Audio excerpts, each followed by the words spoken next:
Hello and welcome to this special Spotlight Indie event. Again, another Realm Raiders interview. So I've got the lovely Damien Larkin, Derek Power and Phil Williams with me today, one of the teams working on the Realm Raiders stuff. But before we dive into anything and explain any more about what Realm Raiders is, for anyone who is unsure, why don't we go around and just give yourselves an introduction. So I'm going to go clockwise from what I'm seeing. So Damien, do you want to start? Yeah, absolutely. And first of all, I loved how I was referred to as the lovely Damien Larkin, as opposed to just Phil and Derek. So I'm just throwing that out there. I already feel like this is going terrible. Then no, I don't want that. Don't forget Holly watches. Holly, don't edit that. Don't edit that, all right?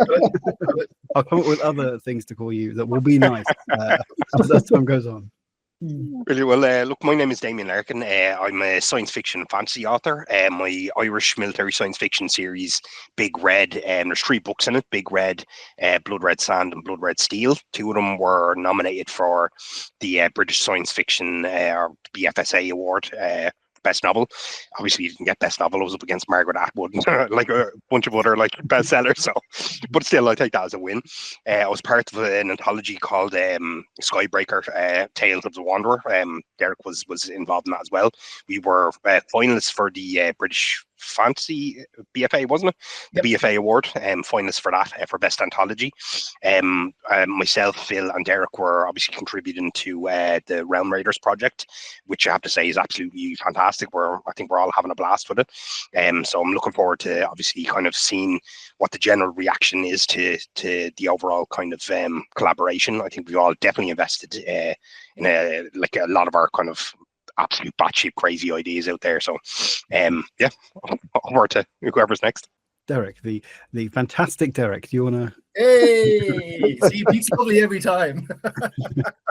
Hey, so yeah, I'm Derek Power. I'm the author of the Filthy Henry series, which is a fantasy comedy series featuring Celtic mythology in a modern day setting. I'm trying to get Celtic noir to be a phrase, but I don't think it's going to take off just yet. But they are detective stories at the end of the day.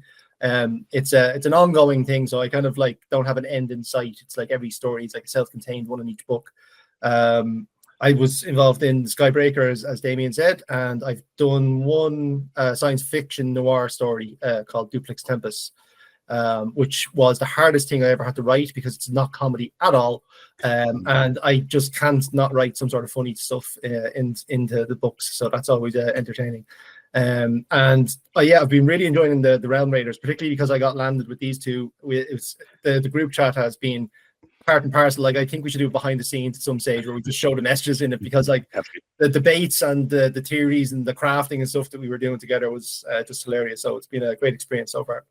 Finally, not last, not least, the amazing Phil Williams. Do you want to introduce yourself? Yeah, amazing. Right, so I'm Phil Williams. I'm the author of the Ordshaw Urban Fantasy Thrillers and more recently the Blood Scout military epic fantasies, which are kind of, well, my aim there was to do a Lord of the Rings style story, and it turned out to be like a World War I with monsters, and it's nothing like the Lord of the Rings. And I never actually intended to write military fantasy, but there we go. It's turned out quite fun. But I've always got lots of projects on the go. I've been my Ordshaw books and Blood Scouts ones now have been, I think I've got 4 semi-finalists from the SPFO, and currently got my novella Oxy Comes Home, which is from the Blood Scout series, is currently a finalist in the Sphinx novella contest, so that's quite nice. But yeah, I'm always writing lots of different random stuff, and I've kind of lost track of what I'm supposed to talk about with it. I just keep writing. But yeah, and as I said, I'd echo that. I've really enjoyed doing the Realm Raiders thing. I think we've, as a group, got a very similar style in a sense, which was quite funny, because I think it was Derek kept saying, "Oh, we're going to be quite different," and we wrote our chapters, and they're basically the same. So yeah. Excellent. Well, I'm glad you've had a good time together doing it. So, for anyone who hasn't, seen all the posts that have been going up and any of the other interviews and things that have been going, so if they're coming fresh to Realm Raiders now, Derek, could you give them a sort of overview and a pitch of what it is? Yeah, so it's a fantasy story featuring a band of adventurers who travel across different realms to collect artifacts that will be used to re-imprison a dark god called Voring, or Vorung, depending on how we pronounce him, Voring. And it's the unique element of it is that we all wrote our chapters kind of like using our styles, and in particular with our three, like we have a little bit of grimdark in there, we've got a little bit of the military in there, we've got a bit of comedy in, so it's kind of like a nice concoction of different styles, but they all tell a cohesive story as they go along. It's being released purely online as well, I believe. So it's going to be very episodic in nature, which will be fantastic, because one of my favorite stories from way back when was how Dracula originally came out in a newspaper each week. So I've often wanted to try and do something like that, and now we can. Yes, that's funny you should mention Dracula, actually, because I saw that you can like sign up online to get like Dracula sent to you every day as an email newsletter. Something. Oh, no way. Yeah, there you go. We're in a grand tradition of this, serialized fiction from Realm Raiders, from Dracula to Realm Raiders. It's great. So you said that there's lots of different writers in this. So there's 9 in total, and they've been split off into different teams. So this is were you Team C? Was that your? I think we're Team B, are we? Were you I Team think B? I know that. I'm supposed to be the chief. Name, didn't I think we're Team B, but we're the first ones, I think. Yeah, well, it all gets muddled up anyway in the edits. Exactly. How was the process of choosing teams? Like, did you guys, kind of volunteer to go together, or was it more? I'm trying to balance here the sort of interview person versus I've been in the meetings, because I'm also part of a different team, so I obviously know some of this. But Phil, if you could, how was the process of like getting together as a team? Were you just lumped together, or did you sort of volunteer? You probably remember better than me. I believe we were assigned teams, were we not? We had various group meetings, really, wasn't it? We had, I don't know, we must have had all of us together on at least one or two. I think so. I think, wasn't it like it was kind of like all the cool kids lining up for picking sports teams and all that, like, and everybody else got picked first, and then the 3 of us were just like, oh god, it's like that. Sounds likely. Yeah. Well, I can at least, but say I don't think you were just like left at the end and be like, oh, we'll just lump them together. I think there was. I think how it started was me and Derek. I think because I think we were throwing out a few ideas individually, and obviously we have the experience working together, and we kind of just had like a few very, very preliminary basic ideas, and then it was like, right, like we have like X amount of people left over and stuff, and again straight away it was like Phil, because I'm a big fan of kind of Phil's work as well. So it was like between the 3 of us, I think we have a similar kind of temperament. We've worked on different projects. So again, me and Derek have worked on Skybreaker. Phil, we would have worked on stuff for Bard of the Isles way back in the day for British Irish writing community. So I think me being the linchpin, considering I've met the other 2, I've kind of aware of everyone's styles and stuff like that. It just made sense for us to kind of gel together. And personally, I think it was a really good decision, because even in the chat, what do we call it, the cat herder chat? That's it. Even in that, just throwing ideas out there, and obviously we approach it from 3 different angles, and from 3 different kind of writing styles, if anything. But I think there's way more overlap than there is difference, in terms of the stories that we've previously written, and I think it's just the ideas that we threw out there and the way they bounced off each other just really ended up creating 3 chapters that I think are absolutely brilliant. I think they really kind of stand to the story, and again, taking the power of our individual strengths from our own individual writing and how it kind of melds together and creates this cohesive story that we've all added to a little bit from each other's chapters. We've all taken away, we've suggested different things and different ideas, and it's just came up with a fantastic product, which I think is absolutely brilliant. Yeah, I think the entire thing has come together really well. As somebody who's snuck a sneak peek at it, being one of the other teams. But you're talking there about collaboration, and you, Damien, have met Derek and Phil before. Was that part of the reason that maybe drew you to it? Like, Derek, was there a particular reason that you sort of were drawn to this project, the Realm Raiders idea? So I initially joined the group that we're in because I often find writing's like a very solitary hobby at the end of the day. And when I got involved with Skybreaker, that was kind of my first ever attempt at writing something with a bunch of other writers, and it was a brilliant experience. Like, and I got to meet Damien then in the flesh. Randomly, we were both at Comic-Con, and it was like, oh my god, you're here as well! Like, Hi. mad beelines. I know you. Like, it was brilliant. And so when the opportunity to do it again, and not just work with Damien, but like just work on a group project again came up, I really was like, yeah, let's get this going. I think they're fantastic because from my own point of view, I'm always writing about Filthy Henry. Aside from that one deviation into sci-fi, like the 6th book is currently Filthy Henry as well. So this kind of forces me to get out of that not rut, but comfort zone. And then it got me exposed to Phil. I didn't mean that in a clean way, by the way. I know you're like, oh, you're not. But like, you're supposed to tell them about that. The trench coat was open, and then it was but like the Cat Heard Me Out chat is one of my noisier chats on the phone, and it's like even just bouncing ideas off Phil, someone I've never met in person, and I've only gotten to know through this project. It's great because you kind of get other takes, and it's almost like mentoring without being mentored to a degree.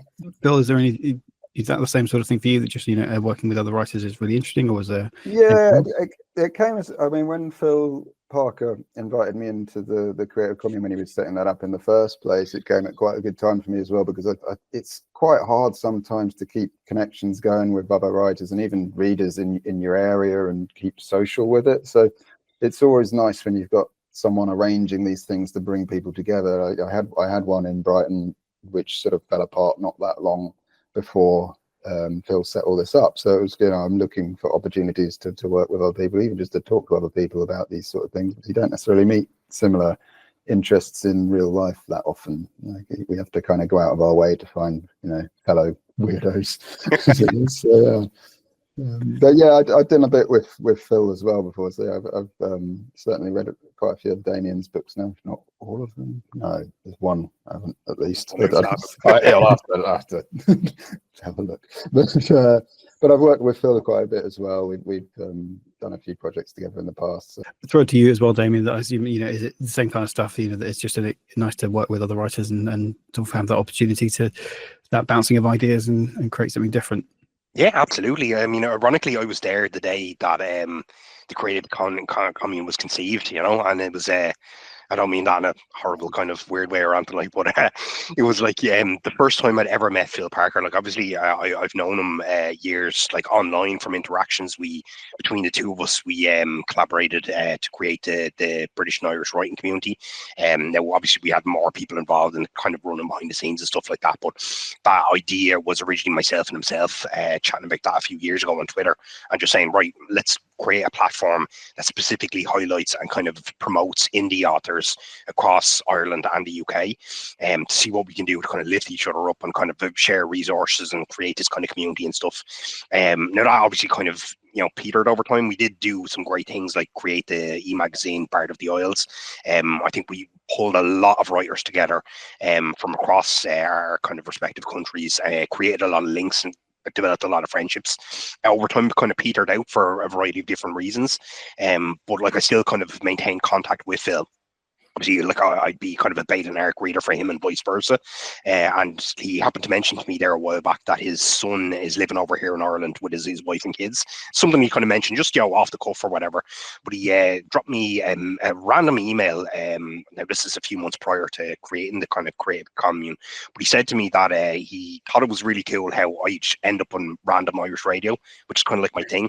I'm not saying that leads to a lot of million book sales or anything like that. But I have a knack when it comes to kind of publicity and self-publicity. And he happened to mention how over in the UK it's very different.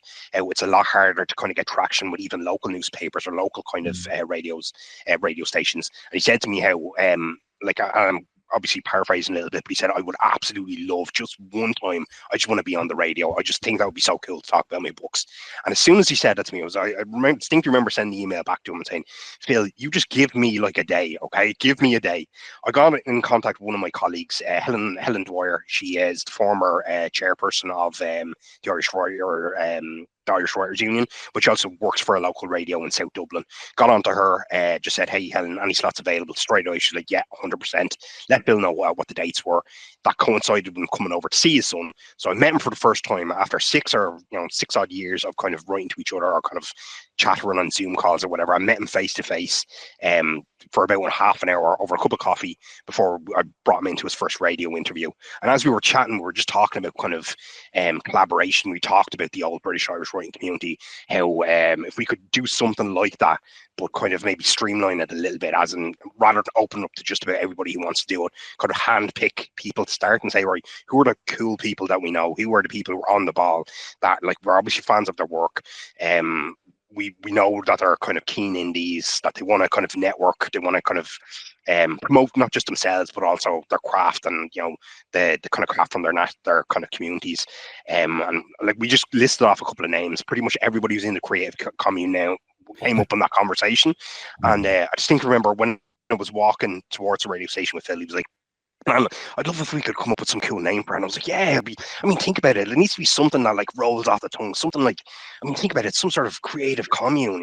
That's what it is. And Bill was like, "I love that idea. I love that idea." All right, take it, man. So you just saying that we're all the cool kids. Is what I'm taking from that story. Really, That's it. Yeah, and I'm not even joking about that. Everybody who joined the creative commune, that was like within that first conversation where the two of us were sitting there, we're like, list off all the people that you'd love to have. And I think it came down to people who are like big fans of their work, first off. Even if we haven't kind of read every single one of their works, we read it or we know of it or we know them in some sort of way, shape or form. And people who, I think the second one was, they're not wankers.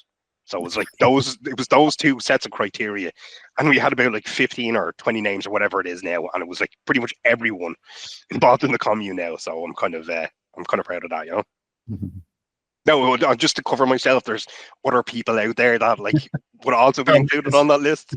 We're doing it in phases. So if you're watching this and you're kind of like, "Geez, am I a wanker?" You are not a wanker, right? You are not a wanker. It's selection. Well, I think that kind of leads me nicely into the next kind of question, knowing that you're considered the cool kids as far as Damien and Phil are concerned, and that you're like tier 1, not wankers. How have you found the process of like working together for this for these chapters in the Realm Raiders thing?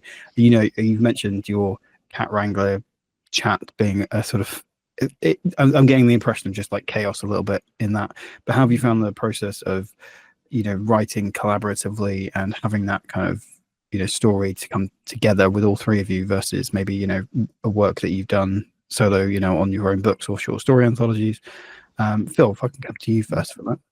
It's been really interesting to bring it together. I think we create a lot more different ideas, I guess, coming and bouncing off each other than you would on your own. Like, we've all got our own styles and we tend to go in a certain direction with them, and when you've got other people involved, we get something different to go with. And the one that I found really interesting though as well, as I said, it turned out our styles were, I guess, more similar than we might have thought to begin with. And it was really nice to work in that way, because we each took a character, and each chapter was then going to be in that character's voice, in that character's perspective. So it would, in theory, be all quite different.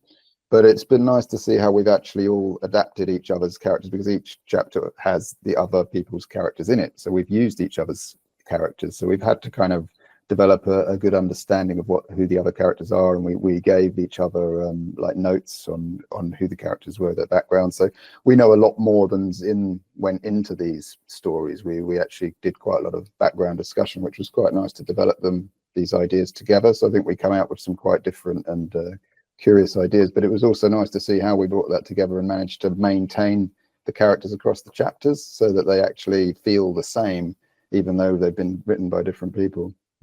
Derek, how have you found the process? I mean, Phil seems to have summed it up very nicely, but how have you found the process, and how does it differ from, especially you've saying that you've been writing one kind of set of books quite a lot, so you get a chance to do something really different here. Yeah, so like the other anthology or collective one that we worked on, the Skybreaker one with Damien, that was kind of, we had like a story that ran through it, but you were pretty much in isolation. There was very little that we needed to do with the fella before you or after you in terms of plot consistency. There was like a kind of thread that we needed to follow. Whereas here, kind of like what Phil is saying, we had a story to tell with 3 chapters, and like I very much plot everything out. I can't do this by the seat of your pants style writing at all. It just, anyone who can, hats off. It's a skill that I do not want because I would just have anxiety from it. But the bit that I did enjoy from this process was when we started the initial chapters. I think Damien's first in the running order, and our chat was full of kind of like, well, here's Yaz, and Yaz is like this, and she behaves like this, and she does this, and here's Nikki, and Nikki does this, and she also has this, and by the way, don't forget this thing. And there was a lot of that going on. But then by the time we got to Phil's chapter, Phil was kind of like asking, so like if she had a nuclear bomb, none of this is spoilers by the way, there's no nuclear bomb in the story, but like if she had a nuclear bomb, would she carry it in her left hand or her right hand? And you're kind of sitting there going, you know what, I never thought about that. That's a really good question. So you ended up kind of like, for somebody else's benefit, for your character, thinking about it a little bit more and plotting with them a little bit more. So I really enjoyed that aspect of it. And plus, I got then to write Phil and Damien's characters in my chapter. And that was, for me, that was a little bit tricky, even though I think I pulled it off, because like you said, I'm always writing about Filthy Henry. I know him inside out, but I'm always writing about Filthy Henry. So when it gets to like Yaz or Damien and they're in my chapter, I have to kind of go, oh yeah, I need to remember I have other characters that I need to write about. Otherwise, it's just my character in this one chapter. And it's kind of like, you know, at the start there's 3, and at the end there were 3, but in the middle it was just all my one, and I don't care about the rest of them. So I think, yeah, that bit was a nice experience from my perspective. For the characters, you did the first chapter, didn't you, Damien? Yes, that's right. So did you? Obviously, you have all 3 characters there, as you say. Did you just kind of run with it and then pass that over, or was it more of a discussion about, you know, Derek picking, saying, you know, I've got this character, I'd like you to, you know, here's how to put them in and how they feel, and, you know, Phil saying the same, or was it just you kind of writing everybody and then be like, right, here it is, plonk, here's the chapter, there are your guys, deal with it? Yeah, I think it all started off with the developmental phase, where we kind of did go out of our way to kind of flesh the characters out, and it's not something that happened just in the space of a couple of hours. I think it took us a couple of days, or possibly even spaced out over a week or 2, where we were trying to, in our own heads, kind of like we had this lump of clay and we wanted to chip away at the character that we were specifically writing and kind of, you know, make them as real as humanly possible. So from that kind of perspective, we already had a fairly good idea and a good understanding of the mindset of each of the characters.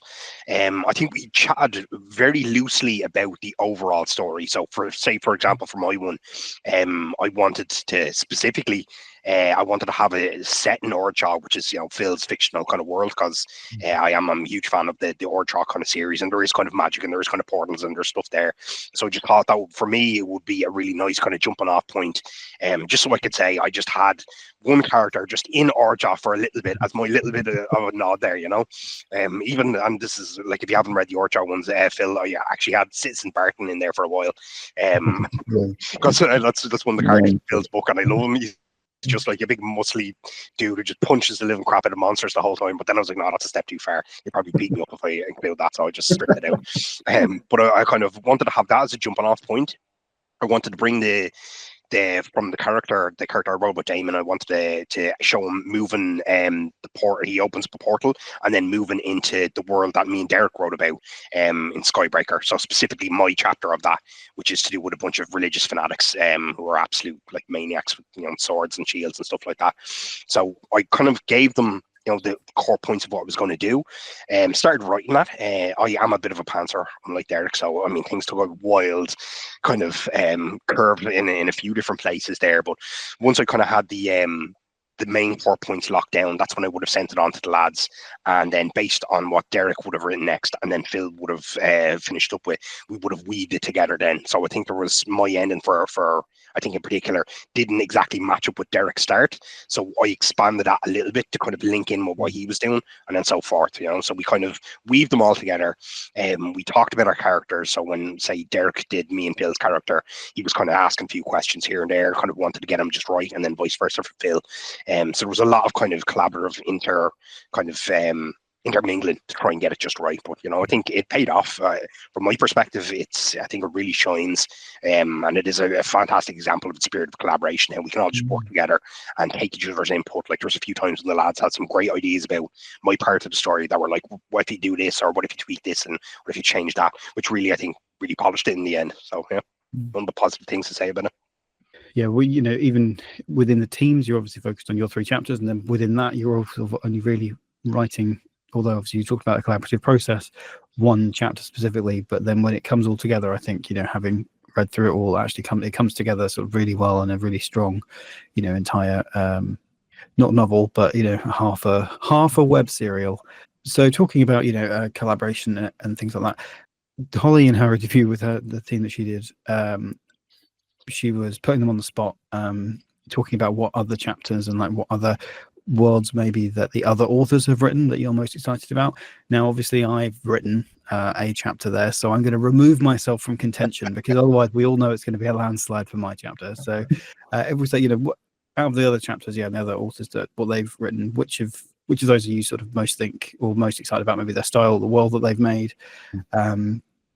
Phil, I feel like you're either want me to go to you first or not at all. So how do you know? How do you know?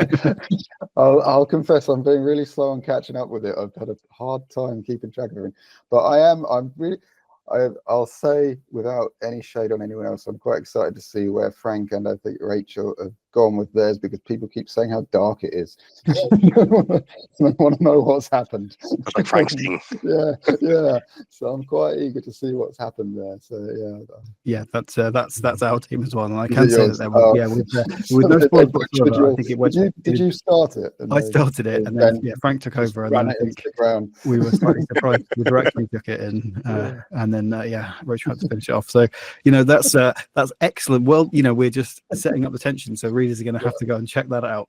So well done that one. Derek, how about you? Any particular, you know, chapters that you thought, oh, that's, you know, that's great, or like any writing styles or anything else by the other authors? I really enjoyed Rachel's one. So that's 2 for your team now, it seems. We haven't mentioned our own ones on this one. Obviously, we can't do that. But no, I really enjoyed Rachel's one because it was just, as I was reading it, I don't know why, but I kept on getting like this flash of like Indiana Jones type stuff going through my head. I'm trying to say something without spoiling what the setting of it is. Yeah. But like it was so well written with that kind of popping into my head. I was like, yeah, this is a chapter where you'd almost kind of want to have another one of it afterwards, just to see where it's going, or maybe pad it out a little bit more.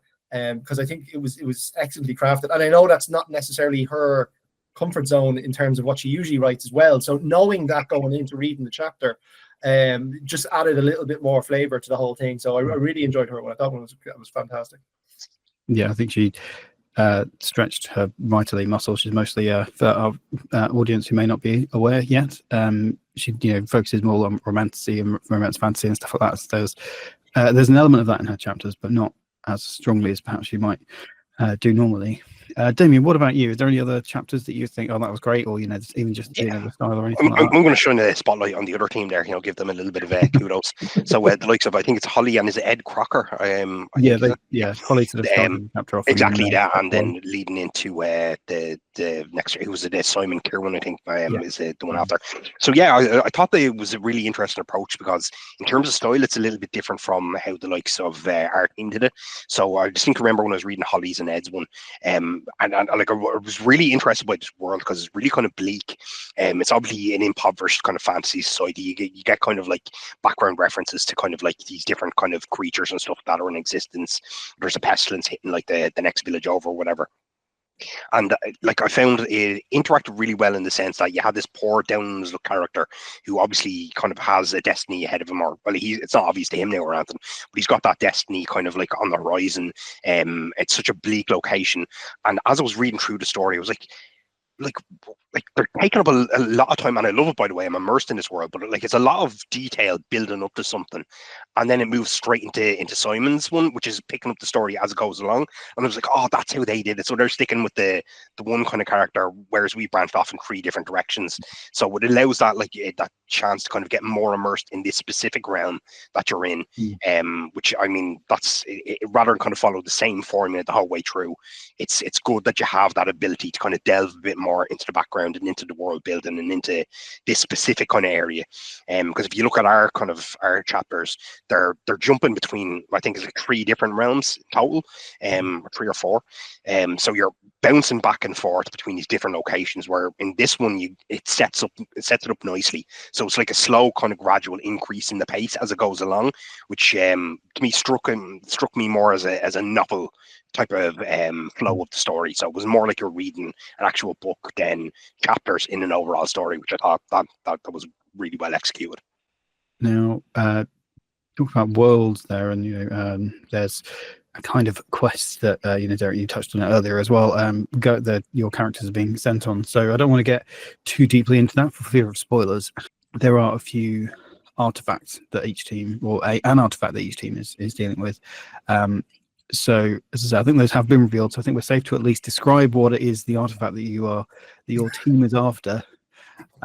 So yeah, do you want to tell us a little bit, as much as you feel safe to do so? Do you want to tell us a little bit about your artifact, Derek? Can I start, or go to you for that? Yeah, well, I think we need to address the name of our artifact first. It's amazing. I love it. Kind of We've meant lowered the tone of the Bill entire latched project. onto. So the other artifacts have like cool weaponized names of like death and destruction and whatnot, and we were going after the coin of a leprechaun, and you can't really call that anything. And then I threw out one day, we should call it the Leprecoin, and Phil was like, yeah, we'll call it the Leprecoin, and I was like, no, I was joking, but he was like, no, that's what it is, and that's what we got stuck with. But I kind of like that, because I think I might use that in a Filthy Henry story now at some stage, like some sort of like uber coin that leprechauns can have. But yeah, that was the artifact that we got sent on our little adventure for, was to get the coin of a leprechaun, for reasons that will yet to be revealed. Were they like predetermined, or was that sort of part of the discussion that you had as part of the Realm Raiders team sort of early on? And how much of that was decided, when by the Grand Master Phil Parker before you were brought in, or was it more of a collaboration and a kind of ideas brainstorming session for the coin? I think it was Phil. Like I could be wrong on this now, but my recollection of it is like Phil just basically assigned these random kind of artifacts to the different teams, and we expanded on it from there. And I distinctly remember, because like I think they're like in the description for the story or something. It's like the phrase is like a coin in a verdant glade, I think. And I distinctly remember having to Google what verdant meant. And I'm an author of 4 books, right? And I was like, what the hell is a verdant glade? Like, I got the whole glade bit. I was like, I've heard that before, verdant, and then I had to look it up. And I was like, all right, okay. Yeah, I can work with that, But with our never realized what that word was. My favorite part of that list, though, I think he had 9 objects. Yeah, he had 9. Yeah. Set down on 3, rather than have each of us go after a single object. But the coin was something, but there was also a leprechaun gold as a different item. Right. And he didn't have a lovely poetic thing beside it. It was literally just, because Derek's here. And I was like, I write Celtic mythology stories, fair enough. That's why you've got the leprechaun. But then we merged it with the coin, and that's how we came about the leprechaun coin. But yeah, I thought it was hilarious. It's like lovely poetic stuff for 8 other items. And then, because Derek's here. Yeah, 9 items sounds like a lot, especially if you're jumping between worlds. That sounds like quite a lot of things to sort of chase after. Absolutely. So, yeah. I think I'm glad we kind of whittled that one down, because just to kind of do the chapters, because I think we had a word count limit on as well. I think it was around 4,000 words per story. But like the thoughts of trying to squeeze an entire story in there, getting the one artifact per chapter, and then somehow linking them all into the grander scheme would have just been too chaotic, I think. Yeah. So I think it flows better with just the 3, so 1 per team. Worked out really well. Part 1 is written. So part 2, is that going to be any different? Are you going to sort of stick with the same teams, or are you going to? Are you going to like write a calamity as well, or is it going to be any different? I'll admit I missed the last meeting because I was asleep. Just percolating ideas, not in a good way. Where'd we get him from? But as I understand it, it's going to be quite different, isn't it? I don't know. Did we decide on the teams yet?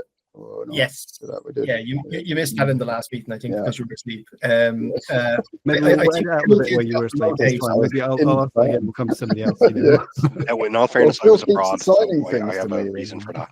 Well, am I moving to a different team? No. I represented us on the team, right? And we were the kids in gym class where nobody else wanted to play with us, so we got stuck together. All right, okay. That makes things easier. That's great. We don't. Everyone else got and they were just like, no, leave those cats over there. Those lunatics, the maniacs. I feel like I've inadvertently like driven a wedge between the Leprecoin team and everybody else accidentally. I don't think it was you. Oh, we'll get our revenge now for this. Is there anything else you wanted to talk about the Realm Raiders experience or your chapters particularly? Realistically, when it comes to the overall story, I think it's a testament to the fantastic spirit of collaboration between different kind of writers, and I think we've throughout our kind of like answering the different questions, I think that resonates time and time again. How, like as Phil said, you know, like not having anyone within your immediate circle who kind of like, you know, has the writer bug or whatever, or trying to reach out to other people. It's a really fun and great experience to kind of meet other people who have the same level of insanity that you have, you know, to be able to kind of like chat about it. Because I think we're all more or less in the same position where you try and chat to like your friend in work or something like that. You can't be all like, oh man, I was reading this great book and like, I love the prose and I love the style and all that. They'd probably be like, what the fuck are you smoking, pal? You know, it's this type of thing. Whereas like I can just like ping Phil or I can ping Derek and be all like, oh man, I read this great book and it was great, blah, blah, blah. And they'd be like, oh yeah, it's deadly, I'll read that too, you know. So it's kind of like having the ability to kind of reach out to people, not just about things that you're reading, but about like kind of your writing projects in general. Having that network of people that you can go to for kind of advice and kind of throw ideas or bounce ideas off each other and stuff like that. I think that really shines through in the writing, that it's not a forced kind of laborious thing where we're not doing this because someone's put, like Phil Parker's got a gun to the back of our heads. You know, it's something that we would do this anyway.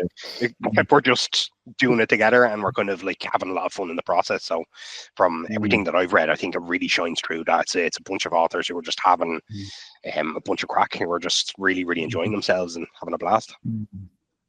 I'd add to your point before, just popped to my mind when we we're talking about how we had the different items originally, and like, you know, part of the plan originally was everyone does their own chapters, but it's turned out to be a very different experience in terms of, because we ended up doing sort of a kind of 3-chapter arc for each team. You get a very different experience to doing something like an anthology where you're writing your own thing, because we had to, in this case, write one story between 3 people as opposed to 3 different stories that connected, which is, yeah, we had to think about sort of beginning, middle, and spread over 3 chapters, which it was interesting the way it all developed, because we'd obviously started out thinking, you know, we're going to do this quite easily separately, but if we do that, we're going to end up with 9 chapters that are all the same, because they all have to have a rise in action and climax to be self-contained.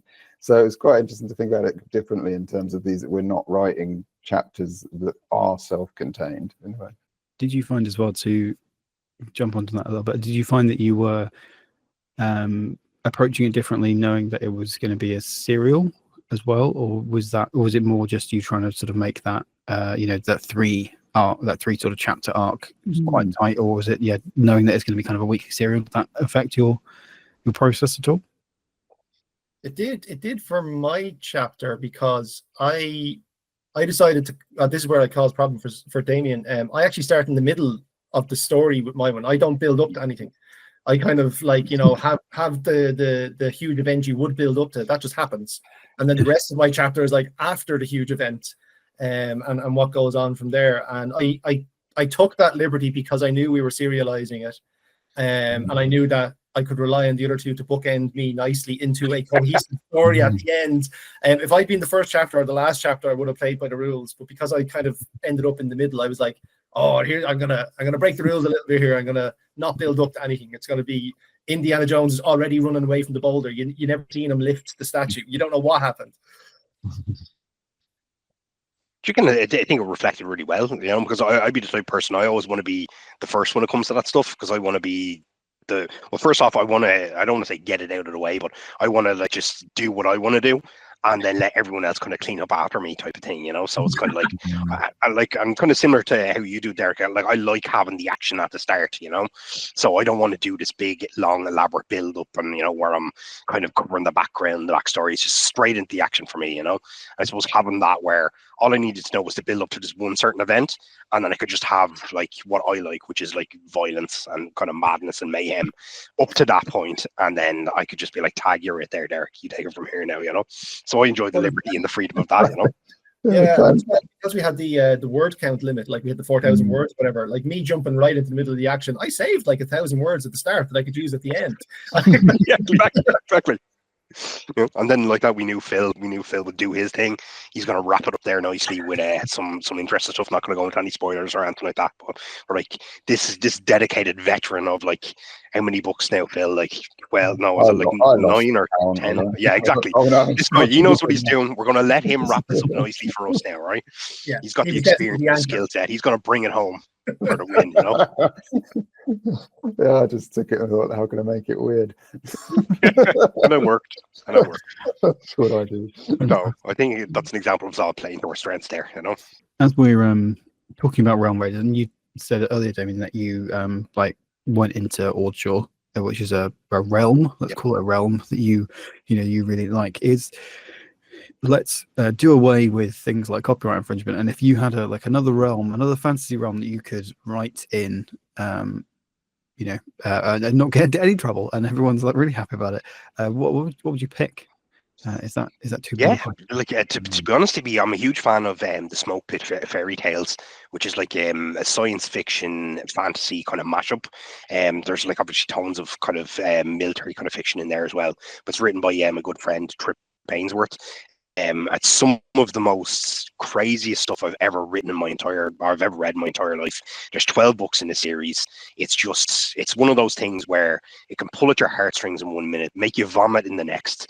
A gut punch, chain smoking, alcohol drinking, blood fest is the only way I can describe it. It takes every single genre of science fiction and fantasy, and puts it through the lens of like a United States Marine Corps fucking lunatic.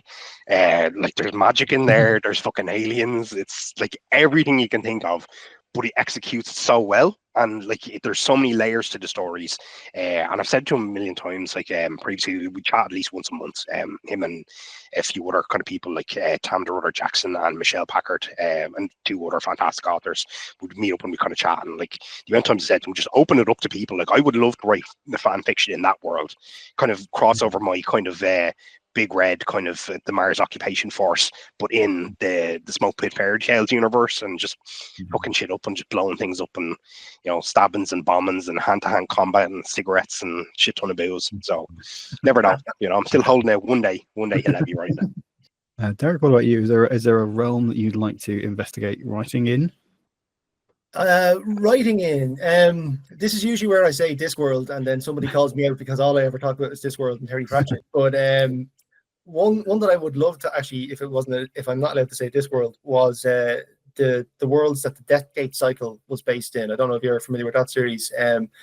It's about a world that gets sundered into the 4 elements, and they kind of exist as their own realms. And there's this magic system in it that's all based on runes and singing. And you can't really talk about it without spoiling it. It's like 9 books long, but it was fantastic stuff that they had on it. And the main character travels between the worlds to try and figure out how to connect them again. And it turns out that they were all meant to operate like as a cosmic celestial machine. And like the fire realm was meant to be the engine, and the water realm was meant to funnel stuff around for them and stuff. And somehow that didn't happen. But it was a great series. I remember I read it when I was like 12 or something. But the runic magic system in it always stuck at me as something like that'd be really cool to explore further. So that would be kind of one I'd like to take a stab at sometime, maybe. If I could get away with the copyright infringement that I definitely would be doing. What's that? We're pretending that doesn't exist, just for the purposes of this exercise. That it doesn't. Well, then that's the one I'm copyright infringing. Phil, what about you? Yeah, it's a tricky one. First I'd say I wrote a Discworld novel once when I was like about 10 years old. I wrote a Discworld novel, and I don't know how long it was, probably about 90 pages, I think, at the time. No way. And I wrote to Terry Pratchett about it, and he replied, "It's great to hear that you've written a Discworld novel, but even better to hear that you're writing your own stories." And I can't remember now if I told him I was writing my own stories, so whether or not it was him just having a dig. But I took it to mean, yeah, I think he'd rather I didn't write Discworld books. But yeah, it's like that. On that note, I mean, a lot of the time when I have series or other types of settings that I like, I tend to adapt them to my own style anyway. So I'm struggling to think of one which has inspired me that I haven't already somehow taken and abused. I mean, the ones that come to my mind are more the post-apocalyptic futuristic ones, like, you know, it's something like Mad Max or Blade Runner type setting, or Judge Dredd. I love those kind of dystopian settings. But I have written a series of novels that is like that I've never released because I just don't have time to release everything. But I've got a whole series that's just like that. It's basically like Mad Max and Judge Dredd mixed with a bit of Blade Runner. And yeah, it's just not out there. But yeah, I'm struggling to think of one that I'd probably go for something more contemporary just to ground me a bit more. Take something like a Dennis Lehane series and be like that. Stop me from veering off. Awesome. Well, I think that's on the note that you've just got novels lying around that you just haven't had the time to publish yet. I mean, that's great. Hang on, this fella. It's my treasure trove of books. If only I had the time. Stop sleeping. Problem solved. Probably a good moment to call this chaos to a close. So thank you so much for joining me here on Spotlight Indie, and really looking forward to your chapters going out there, especially. But the whole Realm Raiders thing, I think people are going to really love it. I think your chapters are really great. I love the whole style that I think you brought it all together really well. So I think everyone's going to have a really great time as you search for the Leprecoin. So to wrap us up and to show us out, can you please let everybody know where they can find you and on social media and the internet and that kind of thing if they want to reach out and follow you. So let's go clockwise again. So Damien, where can people find you? Yeah, you can find me on Facebook. It's Damien Larkin, science fiction fantasy author. I'm post mostly over on Instagram, which is Damo_Dangerman_Larkin. The odd time on Twitter, because it's always going to be Twitter, not X. Damo_Dangerman. And I think I'm on Threads as well. It's the equivalent of whatever the Instagram was. If you haven't guessed there, it's because the reason I have the danger thing the whole time in the middle, it's like Danger is my middle name. Austin Powers, that's where I got it from. That's why, obviously I was kind of late to social media, but I loved Austin Powers, and I just loved the whole Austin Danger Powers. So yeah, that's where you can find me. We can edit all this out. It's great. Oh no, that's going to stay in. That's definitely staying in. Derek, where can people find you? I am DC Power _author on Twitter and Blue Sky. And yes, I stick with Twitter as well because X just was a stupid renaming thing. And then my website is Power Rights, WRITES. And that has links actually to all the socials and then all the other bits and bobs that I post from time to time. And Phil? Best place to be my website is phil-williams.co.uk, I think. And I'm on social media. I'm trying to wind down my Twitter and Facebook because they're kind of heinous. But you can find me on them as well, not on Facebook. I don't know what I am, but I'm Fantastic Phil on Twitter and on Blue Sky, which is where I'm more active now. Perfect. Well, please go and check these amazing authors out. And thank you so much for joining us on this chat about Realm Raiders. Go check out the Spotlight Indie website. I imagine that the chapters are coming out soon if they're not already out. So go check that out. They're really, really great. And you can find all the news about the event that's coming up this year and all just our other amazing indie friends. And we'll start shouting about those. So, we'd love to stay in touch. And thank you for joining us. And we'll see you soon. And cheers, Alex. Bye, everybody. Bye. Bye. Bye.